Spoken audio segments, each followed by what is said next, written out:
Our MC wakes up in the body of an absolute loser of a noble Liam, and upon realizing that he is now in a kid's body, he freaks out. His father scolds him for making such a scene, but he's in a good mood today, so he just tells Liam to sit down and try to not be a disappointment. Liam still can't believe this is all real, so he is sure that he'll wake up sooner or later, but the next morning, he wakes up still stuck as Liam Hamilton, so he's just going to have to accept that this is his life now. A little while later, his personal maid comes into his room to help him get dressed, so Liam asks her a few questions and finds out that he's the fifth son of Count, and that party yesterday was to celebrate the birth of his new baby sister. Later that day, Liam is having a chat with his older brother Bruno to try and piece together a bit more about his current life, and he finds out that Bruno is the fourth son of the Hamilton noble family, but they are on the verge of losing their status as an nobility. Basically, there's a rule in place to prevent noble families from becoming entitled Karens, and it states that every noble family must accomplish something great within 3 generations, otherwise they will be stripped of their status as nobility and get demoted to commoner. As it turns out, the Hamilton family is currently on its 3rd generation without any major accomplishments, which is why their father and the oldest son, Albrevet, are anxious to make some kind of contribution to society in order to maintain their status as nobility. Bruno, on the other hand, doesn't really care if he ends up becoming a commoner because he's just a chill guy who doesn't give a frick. Liam is surprised by how nonchalant Bruno is about the whole situation, but to be honest, he doesn't really care either. He literally got here yesterday, so he doesn't know what to do with his life in the first place. Just then, their lesson teacher arrives and announces that he will be beginning their magic lectures shortly, and as soon as Liam hears the word magic, he leaps out of his chair and asks if he really gets to learn how to use magic. Bruno is a bit surprised by Liam's enthusiasm, so he tells him that there are a bunch of grimoires down in the family storeroom, so he can go take a look if he wants. But Bruno warns him not to get his hopes up too high because most people don't have an aptitude for magic. Even so, the magic instructor encourages Liam to learn about it because understanding magic is important even if he can't use it.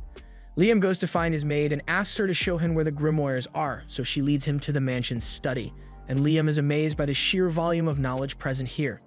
He looks through the shelves and finds a book about basic fire magic, so he opens it and decides to try it out. After following the instructions in the book, Liam is able to create a flame on the tip of his finger, which is really impressive for a first attempt. Liam goes to his father's office to ask for permission to use the grimoire library, but his father hates talking to him, so he dismissively tells Liam that he can do whatever he wants. The interaction was a little disheartening, but what's important is that he gave Liam permission to use the grimoire library, so he spends the next couple of days mastering all the basic elemental spells. Eventually, he learns how to cast the spells without needing to look at the grimoire, and Bruno is astonished because he can't use magic at all. He tells Liam he is amazing and soon enough he will be able to make a name for himself. However, Bruno is curious about Liam's motivations and asks him if he is trying so hard to learn magic because he wants to become the next family head.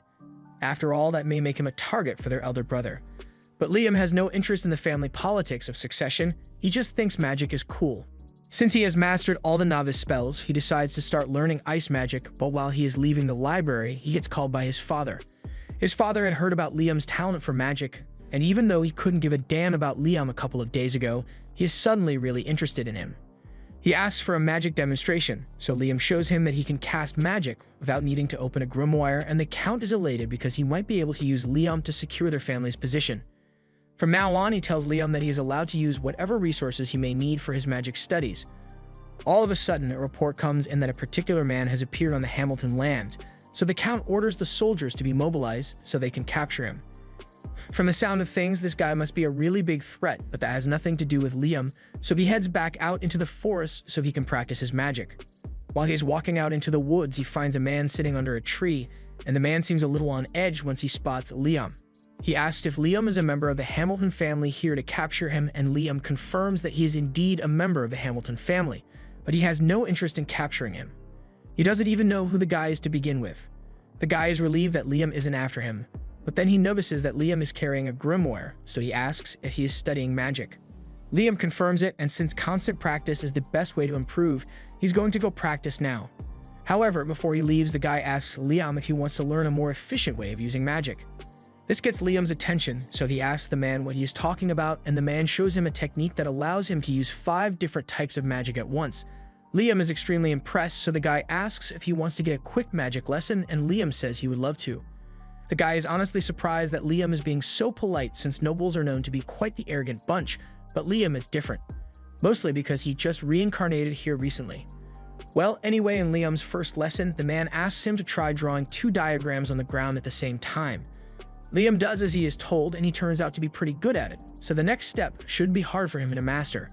He now tells Liam to try using 2 different spells at the same time, so Liam attempts it with a flame cutter on his right hand and a fireball on his left. After visualizing the spells, Liam is able to simultaneously cast them on his first try, and the man is truly amazed because it is extremely rare for one to be able to use this technique, let alone on their first attempt. He encourages Liam to keep going and tells him to try using 3 spells at once instead of 2, so Liam gives it a try, and it seems to be working at first, but then his magic suddenly fizzles out, so Liam gets disappointed. However, the man assures him that he performed the technique properly, so the only reason the magic died out was because he doesn't have enough magic power in his body right now to sustain it. Casting multiple spells at once consumes an insane amount of magic power, so Liam just needs to learn to control his magic a little more so he will be able to maintain the simulcast. For now, the man is going to give him a little lesson about the nature of the techniques, so he asks Liam to sit on the ground while he makes an illustration in the dirt. These are prime numbers, and the man explains that the multi-spell casting technique only works with prime numbers.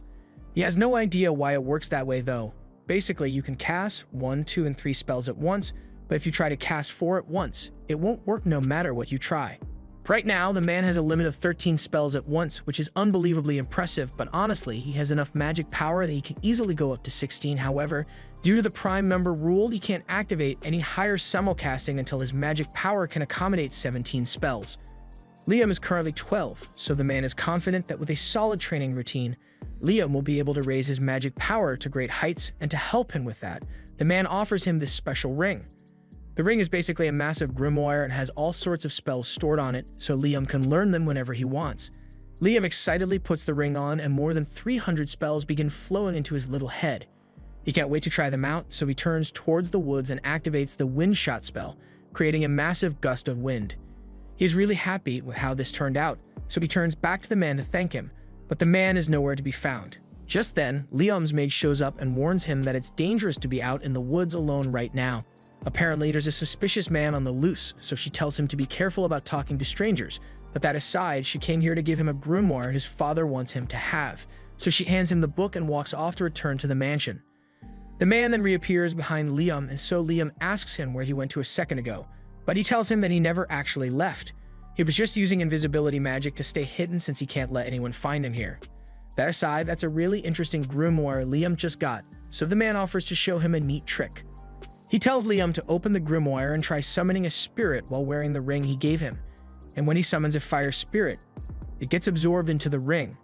He does the same with all the other elemental spirits, so he can ask for their help later, but by the time he's done, he realizes that the man is gone, and this time he won't be coming back. Before he left, he wrote a message for Liam in the dirt and told him, "Keep training your magic and you will surely become a great mage in the future. And by the way, don't snitch on me. If anyone asks, I was never here." Liam knows very little about that man, but is undeniable that he learned more this afternoon than he ever would have learned on his own, so he will forever respect him as his master. A month after Liam first met his master, he has remained consistent with his training, and now he is far more skilled at wielding his magic. Just then, Bruno comes up to Liam. He is surprised to see that he has made white charcoal on his own. White charcoal burns a lot hotter than regular charcoals, and it creates no smoke. It is really useful. However, it is almost impossible to make without a special furnace and extreme precision. So he is amazed that Liam could create this much with nothing but magic. He also notices that Liam has a bag full of Lecro crystals, crystals that help one restore expended magic power, and asks if Liam made those by himself as well. Liam confirms this, although he did have a bit of trouble perfecting the technique at first since it requires him to use 5 types of magic at once, but he eventually figured it out. Bruno is glad to see that his little brother is so talented, because that means he will probably be fine on his own. As for Bruno, he's getting married soon, so he won't be around anymore. Liam is shocked since this is the first time he's hearing about any marriage, so Bruno explains that he is marrying into a low-ranking noble family. They have less money than the Hamilton family, but you will have more freedom there, so he's happy with the arrangement. Liam doesn't know how to feel about this, but he says he's happy for Bruno. And before Bruno leaves, he wants to give Liam some advice. He tells him that their father wanted a daughter so he could marry her off to the royal family and secure the Hamilton family's position as an ability. However, Liam turned out to be a boy, so he deemed Liam a failure back then and decided to try again for a daughter. However, in the meantime, he grew increasingly anxious about their family's position, so in a desperate attempt to achieve something, he sent out a force of 1,000 men out to go slay a monster that had been sealed away in the forest. However, that plan failed miserably, resulting in the loss of over 90% of the forces. Their father is still trying to gain an achievement for the Hamilton family, but personally, Bruno thinks the family is cooked, so he wants Liam to think about a way to live independently. Liam decides to take Bruno's advice about independence, so he decides to sell his products to make some money of his own. This works out great for him since the white charcoal is a valuable commodity and fetches a decent price, but he needs something a little more profitable if he's going to make enough money to live on his own. Since he's in town already, Liam decides to take a break at a noodle shop and asks for a bowl of ramen. The shop lady prepared one bowl for him, and Liam absolutely loves the taste, and so do a lot of people in town, but all the noodles here have to be made from scratch and don't last very long, so Liam comes up with a great idea to make some extra profit. After a little tinkering, he goes to see his maid and the head chef while they are making dinner and asks them to taste his latest invention. He puts a block of noodles in a bowl and tells them that all they need to do is pour hot water over it, and after they do so, it turns into a delicious bowl of noodles. Liam used his spirits to cook and dehydrate the noodles, so now they'll last for a really long time and can be prepared almost instantly. He is sure his invention will be widely loved, so he rushes to the merchant guild to sell it. But to his disappointment, the merchant tells him he can't distribute Liam's product for him since he is only the 5th son of the Hamilton family. As such, he will need written permission from his father or his eldest brother Albrevet to sell any original goods in this land. Liam doubts he can get permission without having to hand over the profits as well, so he gives up for now and leaves. And once he is home, we find out that Albrevet was the one who told the merchant to deny Liam's request. He can't stand the idea that his little brother is more successful than him, so he's going to do whatever it takes to stop him from succeeding. However, while Liam may not be aware of his brother's grudge against him, he's going to sell his products no matter what it takes, so he decides to take some drastic measures. First, he loads a bunch of his products into an item box he created with the man's ring, and afterwards he begins casting summoning magic. But this time, instead of summoning a spirit, he intends to use it to summon himself. Initially, this looked like it was going to work like teleportation, but instead he summons a perfect clone of himself and sends it off to a neighboring land. If he isn't allowed to sell his items within the Hamilton region, then he's just going to have to sell them somewhere else. Several days later, Liam's clone sends a message to him about all the recent sales it has made, and at this rate, Liam might actually be able to become independent. When Liam isn't selling his goods, he uses his clone to practice his attack spells, and he has finally learned to control the magic missile spell, so he's pretty pleased with himself. All of a sudden, he hears someone approaching, so he dispels his clone and goes out to find out who it is, and to his surprise, he finds out it's Albrevet. Albrevet wastes no time and immediately asks Liam what he wants to become in the future. Liam knows Albrevet only asking because he wants to figure out if Liam is really a threat to his position as the successor of the family. But as mentioned before, Liam has no interest in family politics, so he tells Albrevet that he wants to become independent in the future. Albrevet is relieved since he won't have to compete with Liam for succession rights if he becomes independent. So to help him become independent as quickly as possible, he offers to put in a good word for him so he can join the Hunters Guild. Later that day, Liam heads to the Hunters Guild, and as soon as he enters, all eyes are on him because the Hunters don't think a kid like Liam is qualified to be here. Liam walks up to the front desk to meet the guild master, and the guild master already heard about him from Albrevet, but he's still going to have to give Liam a test to gauge his ability. He tells Liam to fire an offensive spell at him with any incantation he wants, but Liam had never heard of incantation before, so he had no idea what the guild master was talking about. The guild master had been expecting Liam to be slightly stronger than average since Albrevet recommended him, but after Liam fires his spell, the guild master has a near-death experience. Luckily, Liam had the sense to not aim directly at him, so after calming himself down, he grants Liam B-rank status. Now that Liam has an official ranking, he heads out to complete his first mission, but before he leaves, he is approached by a girl. She introduces herself as Asuna Akwej, and she was really impressed by what Liam is capable of, so she asks if he wants to team up with her. Liam was planning to go out solo, but he doesn't mind having a partner with him, so he agrees to team up with Asuna, and she's overjoyed to hear that. She then grabs his hand and leads him away so they can get to work, but Liam is confused since neither of them has actually been given a mission yet. Asuna explains to him that missions are only handed out to parties that are A rank or higher.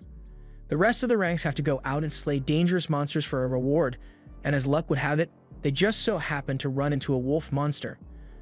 Unfortunately, it turns out to be an entire pack of wolves, so Asuna isn't sure they'll be able to handle this many. Liam, on the other hand, thinks this should be an easy victory with the two of them, so he asks Asuna to finish the wolves off once he has incapacitated them.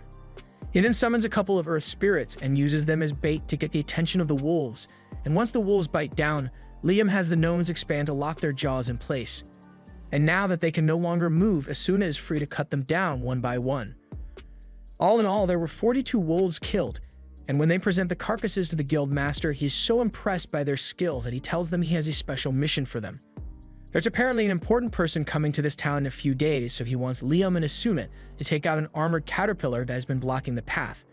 There'll be a disaster if an important person coming were to get hurt while visiting their town, so Liam is taking this very seriously.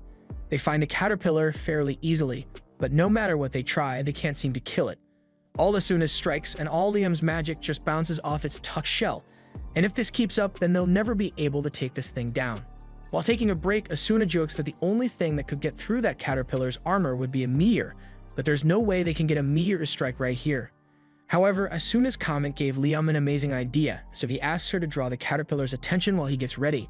Asuna has no idea what Liam is planning to do, but she goes along with his plan and distracts the caterpillar, and once it is in position, Liam opens his item box and drops a massive boulder on the worm, killing it in one blow. The method was so effective, in fact, that they managed to kill a second caterpillar. Liam was worried there might be more caterpillars around, so he used his search spell after killing the first one, and sure enough, he found a second lurking nearby, so he killed it too. The guild master is so impressed with Asuna and Liam's performance that he offers to give them 5 times the original reward, and a couple days later, when the important person is set to arrive, Liam, Asuna, and a lot of the townspeople wait outside to see who it is. Liam's father and Albrevit are there as well to greet their guest, but for some reason, the man seems to have taken an interest in Liam. A lot of stuff happens and James ends up calling a meeting with Liam, but Liam has no idea why. The man introduces himself as James Stanley, and he wants to get straight to the point, so he asks Liam how he got Raymond's ring. He thinks Liam must have stolen it, but Liam gets up and yells that he would never do such a thing to his master. He explains the whole encounter he had with that man in the forest, and after hearing the whole story, Stanley finds it really amusing since that sounds exactly like something Raymond would do. He apologizes for accusing Liam of theft since he hadn't realized Raymond took on a student, but since he's here anyway, he wants to see how strong Raymond's student really is. He tells his assistant, Simon, to go stand over in the corner and asks Liam to fire his most powerful spell at Simon. Liam agrees to the test, so he gets into position and prepares to cast his magic missiles, but for an extra boost, he decides to use an incantation. He recently learned that incantation amplifies the magic power used in casting a spell, and for the best effect, the words used in the incantation must have some significance to the caster, so Liam starts reciting the names of his favorite idols. The incantation evidently works because Liam's spell casting is boosted from the usual 7 to 11 at once, and poor Simon over here can't handle it, so the attack breaks through his shield and he gets hit. James is impressed with Liam's capacity for high-volume magic, so he offers him a reward and says he will be granted the status of a knight. Becoming a knight means Liam is now independent, so Albrevit will probably stop watching him from now on since he's no longer a threat to his succession. Anyway, James knows Raymond really well, so he knows that Raymond loves playing practical jokes and asks if anything like that has happened to him recently. And now that he mentions it, when Liam was training to master his item box, he ended up using it to drain out the lake in the forest. But when he did this, he found a letter left there by Raymond. It was addressed to Liam and said that Raymond had wanted to give Liam 100 kilograms of gold as a graduation gift, but it all sank to the bottom of the lake, so instead he decided to turn the gold into gold dust and mix it into the river. Liam thinks it was just a waste of all that gold to dump it all in that river, but from what James knows about Raymond, there's probably more to it than just a practical joke, so it might be worth looking a little deeper into it. Liam takes James' advice and decides to head back to the lake to suck up all the water again, but this time he gets the bright idea to use his item box to separate the gold dust from the water, and when he does this, it activates a hidden door. Inside, Liam finds a note from Raymond, and it says Liam can have this maximum level grimoire as his real graduation gift since he figured out the riddle. Raymond himself was never able to master it, but Liam might get some use out of it. Liam takes a look at the grimoire and finds an interesting spell called Another World in there, and after several hours of trial and error, Liam finally manages to get the spell to work. The Another World spell creates a separate dimension which Liam has full control over, so he can open a gateway anywhere, and no one can enter without his permission. Liam is overjoyed by all the amazing things he could do with this spell, so as soon as he has the chance, he goes out hunting with Asuna again. They are up against a massive frog this time, so Liam first tries using his fire spirits to attack it, but that wasn't enough to kill the frog. In retaliation, the frog begins charging up its ultimate attack, so just before they get hit, Liam pulls Asuna into his pocket dimension. Thanks to this, both of them remain safe from the frog's electrocution, and once the frog finally runs out of energy, they finish it off. A little while later, they return to the guild with the frog's magic stone, and the guild master can hardly believe that they managed to pull it off. That quest was A rank, so he at least expected them to struggle a little, but it looks like it was barely a challenge for Liam. Asuna gets upset at the guild master because he keeps referring to Liam alone even though she fought alongside him. The guild master apologizes, but since Liam kind of did everything, he forgot Asuna was even a member of the team. He can see that Asuna is upset that she's so much weaker than Liam, so he does the responsible thing and suggests that Liam make Asuna his slave. Neither of them thinks it's a good idea, since as a slave, Asuna would be forced to obey any commands Liam gives, but then the guild master mentions the fact that as Liam's familiar, Asuna would automatically grow stronger in proportion to Liam's strength. And as soon as she hears that, she's on board with becoming Liam's slave. Sure, she won't be able to refuse if Liam ends up making pervy requests, but Asuna trusts that he wouldn't do that. And even if he did, she wouldn't mind. They end up creating the contract, and once it's done, Asuna immediately disappears. Everyone is shocked, but then she reappears behind Liam and explains that she just moved really fast. After the contract was established, Asuna heard a voice in her head that told her a unique skill has been acquired. Speedster. Liam thinks this is incredibly interesting, so interesting in fact that he wants to try it out again, but making familiar contracts forces obedience, so it would be hard to find someone who is willing to lose their freedom in exchange for a skill. Fortunately, Asuna knows someone who'd be perfect for it. They go to see Asuna's friend, Jody, and explain the whole situation to her. Jody's got nothing better to do right now, so she agrees to become Liam's familiar, and after the contract is formed, everyone asks her if she unlocked a unique skill as well, but rather than tell them what it is, Jody walks out of the guild and returns with 2 sandwiches. She then gives one of the sandwiches to a guy with a broken hand, and the second he eats it, his arm recovers. Jody explains that her unique skill allows her to heal people with the food she makes. Several days later, Liam is meeting with James again, and he informs Liam that Princess Scarlet is coming to visit him. Liam doesn't understand why the princess would come all the way here for someone like him, but James reminds Liam that he completed an A-rank quest and can cast up to 11 spells at once, plus he can grant people unique skills by becoming their master. The princess is particularly interested in seeing Liam demonstrate the abilities of his slaves, but Liam firmly refuses to do such a thing. James can't believe Liam truly wishes to turn down a request from the queen herself, but even though Jody and Asuna are Liam's familiars, they are still his friends, so he will not turn them into a circus act for someone's amusement. James can see that Liam isn't willing to budge on his refusal, so he tells him he can leave.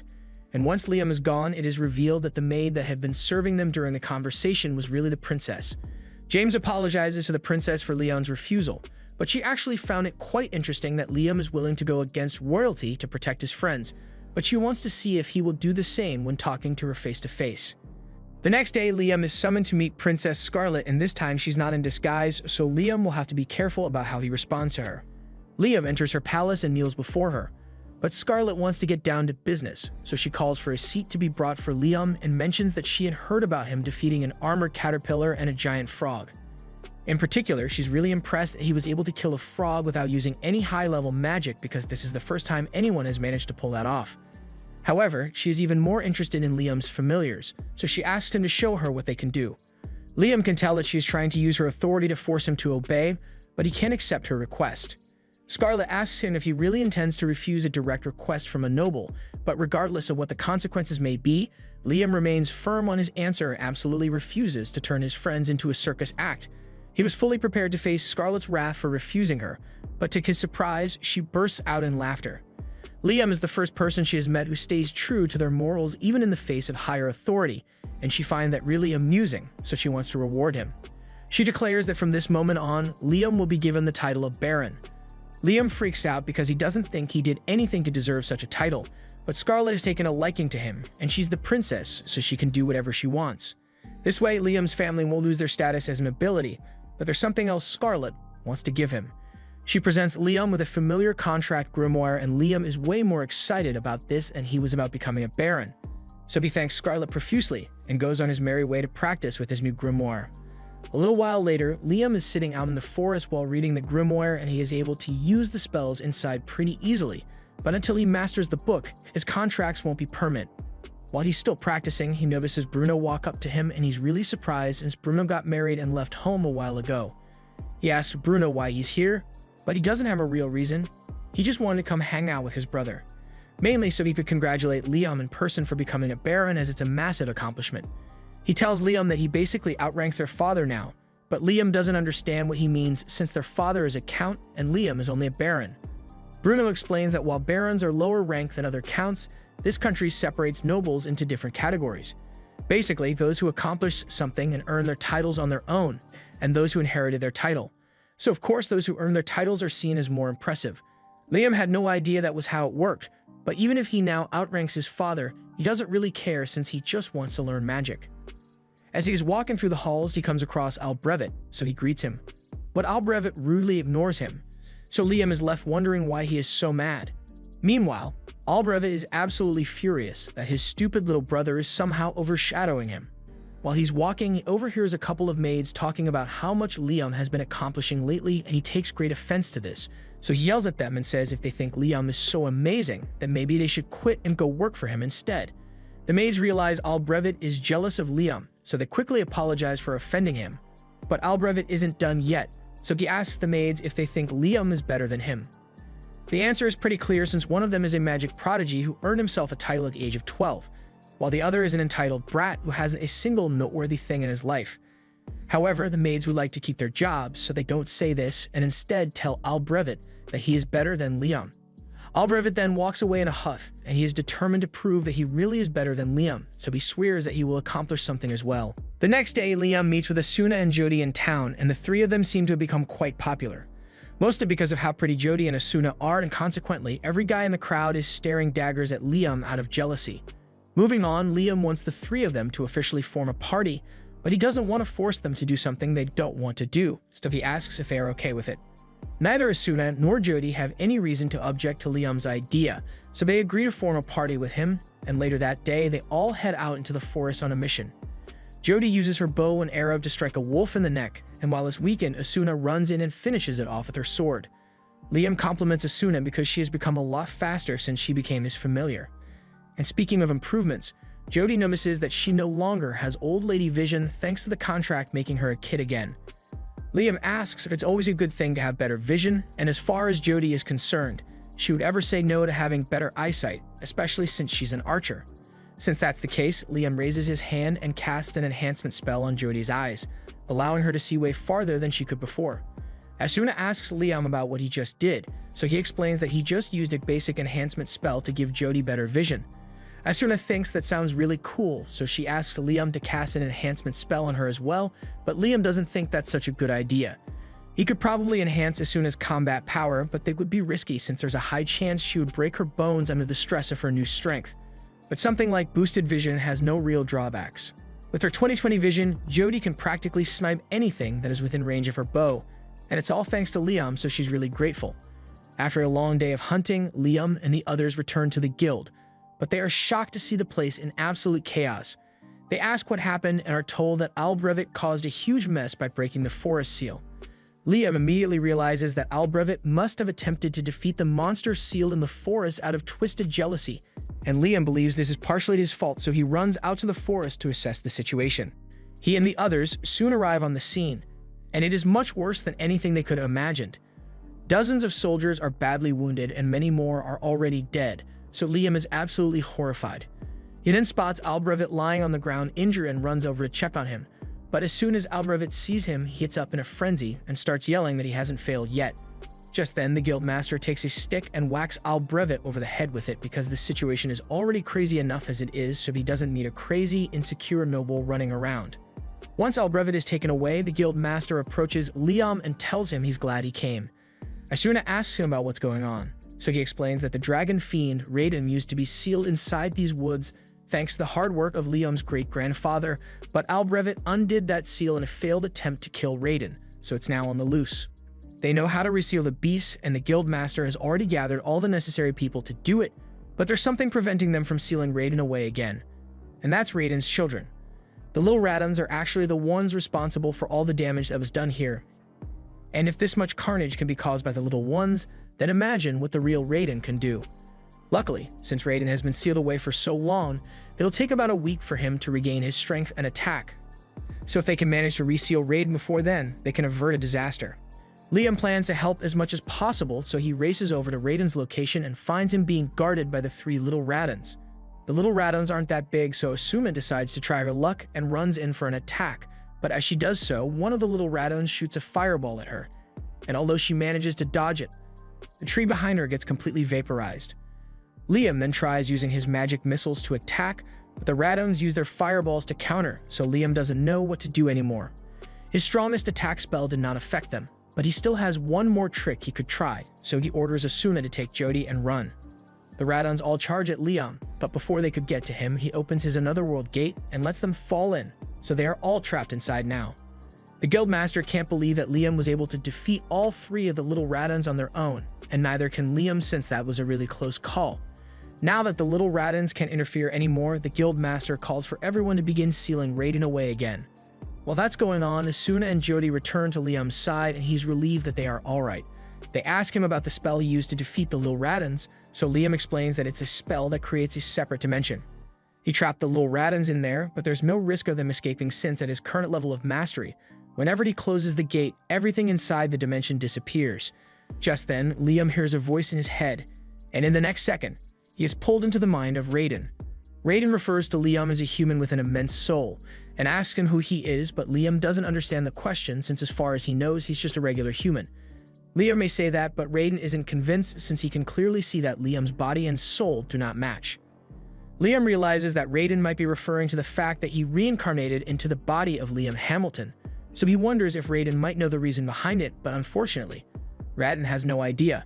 However, what he does know is that Liam's life is bound to be an interesting one, so he offers to make a deal with him.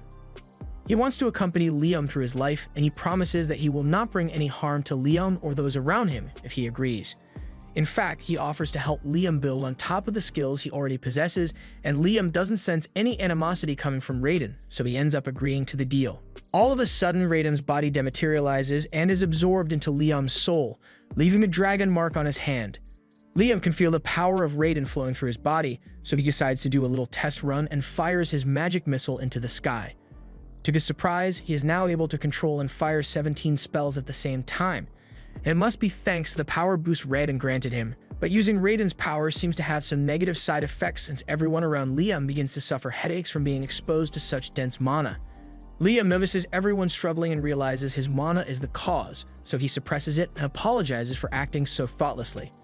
As his way of showing his sincerity, he offers the Guildmaster 10 kilograms worth of gold dust and tells him to use it to pay for the treatment of those who were badly injured in this fight.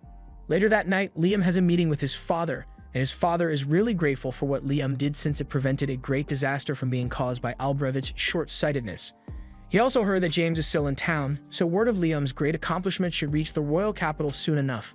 That night, Liam goes to bed, but by the time he wakes up the next morning, he realizes that 2 new spells just spawned in his head. He rushes outside so he can test out the spells. With several hours of practice, he is finally able to use one of them and summons a little Raiden. With a little more practice, Liam will be able to make the little Raiden useful for combat, but as of now, it's pretty much just a cute pet. While Liam is playing with the little Raiden, Princess Scarlet happens to walk up behind him, and she recognizes the magic Liam just used as holy magic. She already knew Liam was impressive, but to think he would be capable of using holy magic at such a young age. Anyway, that's not why Scarlet is here today. She is here to give Liam his reward for defeating the Dragon Fiend. She personally wanted to grant him a higher title of nobility, but the other nobles were really opposed to the idea of a landless child being promoted so frequently, so instead, she decides to give him the Order of the Phoenix, 3rd class. While she's here, she also wants to hear about how Liam managed to defeat the dragon, since depending on the details, she may have to declare him as their country's hero. However, the princess is completely horrified upon learning that Liam absorbed the Dragon Fiend. She thinks this means she was totally wrong about him, but then again, she did just see him use holy magic, so maybe not. In any case, she tells Liam to keep that detail secret no matter what, and the next day, Liam receives a chest filled with 3,000 gold coins as hush money. He doesn't understand why the princess wants him to stay quiet so badly, but he's just going to have to go along with it. However, even though he already got his hush money from the princess, James grew suspicious and called for a meeting to ask Liam what happened. Liam tries to deny anything special happened, But for the princess to pay him so much hush money, it must have been a massive secret. So he interrogates Liam a little and eventually he ends up cracking and reveals that he can use holy magic. He demonstrates one of the spells that he can use and informs James that this spell allows him to get rid of all negative status effects, including petrification and poison. He believes this is incredible, but its power is to be expected since holy magic is considered an act of God. He asks Liam if he knows anything about the War of the Three Dragons, and Liam doesn't, so he begins explaining the story to him. Long ago, there was a battle between three great dragons that lasted until only one stood victorious.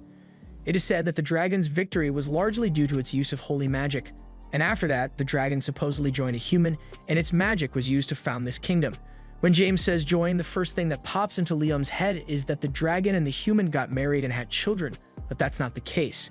James points out that Liam is a prime example of what it looks like to join a dragon, and now that he thinks about it, Raiden did enter his body, so the two of them are technically joined. James tells Liam that he's basically recreating the legend of this nation's founding, but as amazing as that is, there are more pressing matters to discuss. The Hamilton family's noble status came from the achievement of their grandfathers sealing away a dragon fiend. But it turns out that Raiden was not a dragon fiend in the first place, but rather the nation's founding dragon, so Liam's family wrongfully sealed this nation's founder.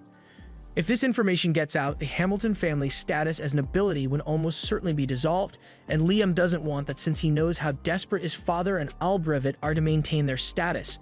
But there's something that James is even more concerned about since there's a chance that Raiden is angry about being sealed away, so he may be plotting his revenge against their nation. However, Liam has a little chat with Raiden in his head, and Raiden says he has no intention of retaliating against the humans, so all he is interested in is watching Liam develop. James says this is terrific news, and it wouldn't be a stretch to say that Liam is the savior of the kingdom for being able to grab the attention of Raiden. A little while later, Liam arrives at the guild, but before he could enter, the girls drag him away. Liam has no idea what's going on, so when they get a good distance away from the guild, he asks them what's going on. They explain that the guild was filled to the brim with people who were trying to join his party after hearing that Liam defeated a dragon fiend, and they all kept begging Asuna and Jody to convince him. The two of them wrote a list of all prospective applicants, and honestly, none of these adventurers are particularly impressive, but Liam is the party leader, so the decision is up to him. After that, Liam decides to head back to his house to read through the list, but as soon as he walks through the door, one of the maids says she has something to show him. These are all requests from the girls of various noble families because they want to become Liam's wife. Liam had kind of expected this to happen since he's popular now, but this many is more than he's prepared to handle. Even his brother is bringing him a letter at this point. But thankfully, he's not the one trying to marry Liam. It's one of the relatives of the family he married into. Since he's here, Bruno asks Liam what he did because it's not normal to receive this many marriage proposals at once, even if he did defeat the dragon. The only people Liam has told about the holy magic thing are the princess and James, but because the princess paid him so much hush money, the other nobles figured out that there must be something major going on with him. It's a bit of a pain, but Liam can't deny that he is really enjoying all the popularity he has now. Later that day, Liam heads out into the forest with Jody and Asuna because he has something he would like to show them. He opens his pocket dimension, and upon entering, Asuna and Jody find a huge house in the middle of the room. Liam explains that he had a carpenter build it, and then he moved it in here using his item box. And that's all impressive. But Asuna is concerned that the house will just disappear like what happened with the Raiden Juniors back then. Liam explains that he has fully mastered this spell and nothing inside will disappear anymore, which is why he put all this stuff in here. He gives Asuna and Jody a tour through the house, and they are both enjoying themselves, but Jody brings up the fact that this place is constantly bright, so it would be hard to go to sleep there. Liam comes up with an idea and decides to summon a shade spirit to darken the area. And while it does work, it works a little too well, because the entire place is pitch black now. Liam tries to brighten it up a bit by having a fire spirit like the fireplace, but this still looks too much like a horror movie setting, so he asks the shade if it can control the level of darkness it creates. Unfortunately, the shade is low level, so it doesn't have control over its darkness. And although a mid-level shade would be able to do it, Liam hasn't learned the spell to summon one yet. Asuna thinks it's a real shame that the low-level shade can't just become a mid-level one, but that's when Liam remembers that his familiar contracts level people up, so he forms a contract with the shade, and it indeed levels up. The shade thanks Liam for forming a contract with it, and since it is now mid-level, it limits the level of darkness in the area to make it look like nighttime. He then tells Liam that he can call on him anytime, but Liam isn't sure he'll be able to summon the shade anymore since he doesn't know how to use mid-level spirit magic. However, the Shade points out that Liam is wearing a magic storage ring, so he should be able to use it to absorb and summon him whenever he wants. Liam hadn't thought of that, so he tried it, and the ring really does absorb the mid-level Shade. He then does the same thing with all of his other spirits and levels them up before storing them in his ring, so Liam now basically has a mid-level summoning grimoire of his own. The next day, Liam heads out into the forest at Raiden's request, and once he gets to the designated spot, Raiden asks him to summon one of the Raiden Juniors. Liam summons it, and the Raiden Juniors create an opening in a barrier that reveals dozens of pixies that have been hidden in the forest. As soon as the pixies realize that Liam is a human, they all start flying away so they don't get hurt. Liam tries to calm them down by explaining that he isn't their enemy. He tells them that Raiden is the one who told him to come here, and after hearing Raiden's name, the fairies seem to trust him a little more. Pixie wings are valuable ingredient items and potions, so humans almost hunted them into extinction at one point. That's why Raiden took it upon himself to protect them by creating a barrier in the forest. However, since he's now living inside Liam, he can't maintain the barrier anymore, so he wants Liam to protect the pixies in his place. To do this, Liam first wants to form familiar contracts with all the pixies, so he asks them if they are okay with that. The pixies trust Liam since he is working on behalf of Raiden, and since he's going to be forming contracts with them, Raiden asks Liam to give them names as well since naming things gives additional power to human magic. Liam forms a contract and decides to name the first pixie, Reina. However, to his surprise, once the contract is completed, Reina is transformed from a pixie to an elf. Raiden thinks it's interesting that the pixies evolved into elves, but he isn't that surprised by it. However, Liam is totally confused and has no idea how this could have possibly happened. Raiden explains that by forming a magic contract and naming the pixie at the same time, the magic power from both actions resonated and created a stronger response than normal, which is why the pixie evolved so much. From now on, Raiden says it would be best if Liam named every familiar that he forms contracts with. After seeing the effects of the contract, all the other pixies are eager to form a contract and ask Liam to name them as well. Once all the pixies have been turned into elves, Reina asks him for some orders since they are his familiars. Liam hadn't really thought that far ahead since he just come here at Raiden's request, but since the pixies are all elves now, he suggests that they should start building a village for themselves. He also appoints Reina as the leader of the village since she was the first pixie he evolved, and she's the only one whose name he remembers right now. Once that has been settled, the elves get to work planning their village, and Liam is completely exhausted since he used way too much magic power when forming all those contracts. Just then, he senses a lot of magic power coming from deeper in the forest, so he goes to check it out and finds this golden fruit hanging off a tree. He can sense a lot of mana coming off it, so he asks Reina about it, and she tells him that it is a fruit that pixies make. They would collect mana floating through the air and condense it into one place, so it's basically mana honey. Liam asks her if he can eat it, and Reina has no objections, so he cuts the fruit down and takes a bite. And when he does, not only is his magic power restored, but his overall magic capacity is increased as well, so he can now cast 19 spells without a chant. The next day, Liam comes back to the village to check on how things are going, and Reina comes out to greet him, but she has some bad news. Even though he told them to build a village for themselves, they don't actually know how to build houses, so this is the best they could do. Liam figured something like this might happen, so he's prepared to teach them how to build homes for themselves. However, his lesson is interrupted when they hear one of the elves scream for help. Bandits happen to make their way into the forest, and as soon as they spotted an elf, they decided to kidnap and sell her off for money. Liam obviously isn't going to let that happen, so he demands that the bandits release Susie at once, but bandits are bandits, so they don't listen and instead try to attack him. Liam summons a clone and uses it to launch a simultaneous attack on the bandits and knock them out. While he may have saved Susie, he now realizes that this forest is far too dangerous for a group of elves to live, so he intends to move them somewhere else. He wants to put them in his pocket dimension for now, but he's not sure they'll all fit since the space isn't that big. However, when he takes a look inside, he realizes that it's gotten a lot bigger since the last time he saw it. It's probably because of that pixie honey that he ate yesterday, and thus works out great for him, so he tells all the pixies to get inside so he can take them to a safe place. A little while later, Liam has returned to his land and opens his pocket dimension for the elves to come out, and they are shocked to realize that they are in an entirely different area now. Liam tells them that he brought them to his land so they won't have to worry about being attacked anymore, and while the elves are grateful, they are even more amazed that Liam was able to transport all of them here with a single spell. They all bow down to ask Liam to become their king, and if he agrees to rule them, they swear to do whatever he asks. Liam feels the need to protect them, so he agrees to become their ruler, but he asks them not to call him a king because he doesn't want to have to deal with the politics of that. Anyway, since he's their leader, he has to find land for them to live on. 4 days pass and Liam is still trying to get a place for the elves to live, which is why he has been practicing the new magic Raiden gave him non-stop. And when he finally figures it out, he tells everyone to line up. He then proceeds to teleport them all about 100 kilometers from where they were before to a place called the Sealed Islands. Raiden is the one who sealed this land, but he has permitted them to use it as much as they like. This would have been a 4-day trip if they traveled normally, but with the teleportation magic he learned from Raiden, he can instantly travel to any location he has been to before. He tells the elves that they can live here from now on, but he's still going to need someone to build houses for them. For now, he's leaving the Raiden Jr.'s in charge of protecting the elves until he gets back, so he teleports back home. There he is visited by the princess, and she wanted to ask him if Raiden ever mentioned a place called the Promised Lands. Liam never heard of the Promised Lands, but Raiden did permit him to use a place called the Sealed Lands, so the princess asks Liam if he can take her there.